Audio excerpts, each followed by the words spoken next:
Hello and welcome to another Fabula Ultima class feature. This time it's the Loremaster, a guide by Fabula Points, me. So jumping straight in as I normally do, the Loremaster is a two-pager. So he is your archivist, sage, scholar kind of class, as it says by here. Um, this is the Loremaster, as you'd guess, is more about gaining knowledge and learning about how the enemy works than it is on how to actually, exploit said weaknesses. So it's really good to have one of these in your group so you can learn about monsters, but more than one is a bit like they kind of get in each other's way a little bit. But to go through his skills, the free benefits, you increase your maximum mind points by 5, which is never a bad thing, especially if you're a spellcaster. So the skills, Flash of Insight. You can pick up to 3 levels in this. When you roll a 13 or higher on a check performed to investigate a creature, item, or location, which includes study during conflict, you may ask the Game Master up to skill level questions concerning the subject of your investigation. You may ask these questions immediately or save them for later.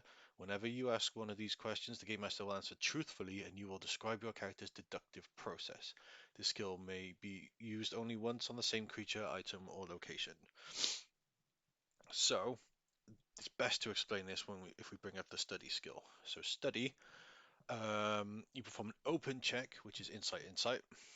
Um, but there might be times when different attributes make sense. So we roll the dice, and based on the result is what we get. So a 7 plus, we get a subtle hint. It's useful, but a bit too broad. 10 plus, we get a complete answer with no room for doubt. 13 plus, which is what this flash of insight is, and we get a complete answer and a useful detail related to it. So were we to do this for a study, we would get up to +3, and we can ask, oh no, it's not +3. We can ask up to 3 questions when we do this. So rather than look once, we can look once and also get questions answered. And on a 16 plus, we learn literally everything you could possibly know about it anyway. So I think if you get a 16 plus, then Flash of Insight's a bit useless. So there's only like a narrow window where it works because with encyclopedic you learn everything you could possibly know about it. So asking questions you wouldn't learn anything new because you already know, if that makes sense. But let's move on. So focused, permanently increase your maximum amount of points by skill level times 3, and we can take up to 5 in that. This, if you're a spellcaster, is fantastic, especially if you were like a, a spellcaster first and weren't sure where to drop points in. Like, say, for example, let's say there's 2 spellcasters in your team. One really wanted to go for like the Entropist, say, and then like you've got like less options to go spellcastery because you don't want to step on their toes. This just to get more mind points is great. And also, when you perform an open check using Insight and Insight, which is what Study is for the Flash of Insight, you gain a bonus equal to the skill level of that check. So you can get a +5 to this. So you can lean heavily into this and be like really good at studying if you like. Knowledge is power. When you perform an accuracy check, you may replace one of the attribute dice with insight, such as insight for a pistol, insight might for a war axe. So this is kind of situational. There's times where this would be incredible. There's also times where it wouldn't. It depends how often you're going to do accuracy checks as opposed to like magic checks. But say if you wanted to be a like have a pistol and wanted to be like a sharpshooter, say, but you also wanted your insight to be quite high, you could do that. You could like have double insight and that would make your accuracy checks higher. So there's ways we can use that. Quick assessment. You can get up to 6 skills in this. So as part of the conflict, you may spend up to skill level times 5 mind points. So that's up to 30 mind points. For every 5 mind points you spend this way, choose one option. Choose a creature you can see and the GM reveals one of their traits, or name a damage type and choose a creature that you can see and the GM reveals the creature's affinity towards that damage type. So you can spend a lot of mind points on a boss and quickly learn. Like you could always pick 6 damage types and say, how does the boss feel about these? Quickly learn how what it's weak to, what it's strong to, and then the combat will be like quite easier. Well, not quite easier. Will be easier because you already know. So this has its uses, but 6 points in this is a lot, es- especially when you only get 10 points that we can pick as part of like leveling up a class. So I'd put a few points into this personally, but yeah, it's up to you. And then trained memory. You may perfectly recall the details of any scene you visited within the past week. You can go back in time with your mind in order to examine and investigate such scenes again. Your flash of insight skill will apply to these memories as well.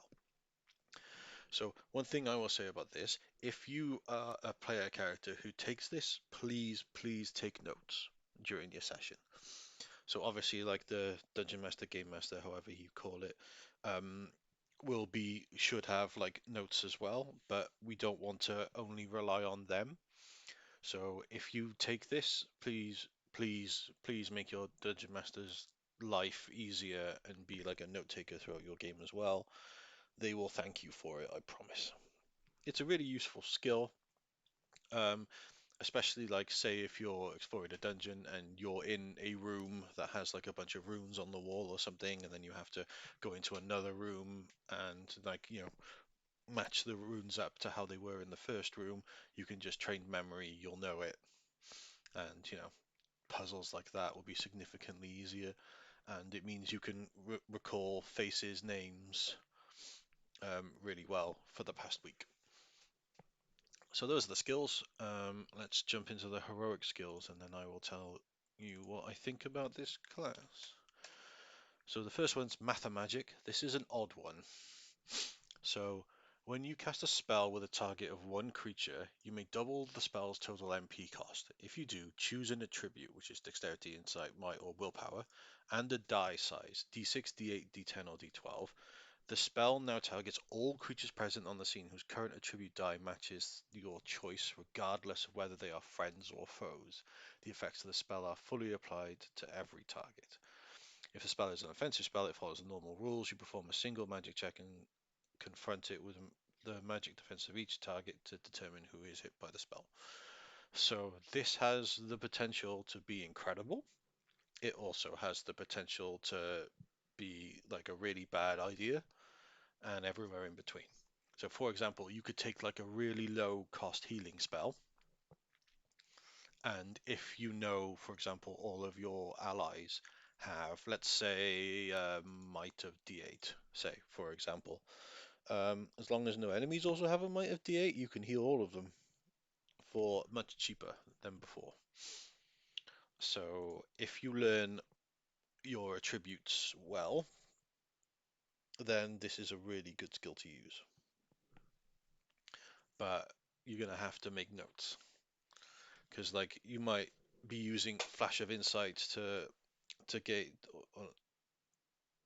not Flash of Insight. You might be using Study to learn what a creature's attribute is, and then once you've learned what their attribute is, if you are a good note taker, you can write it down, and then you might be able to chain like single target like spells to hit multiple enemies, but you always risk hitting your allies.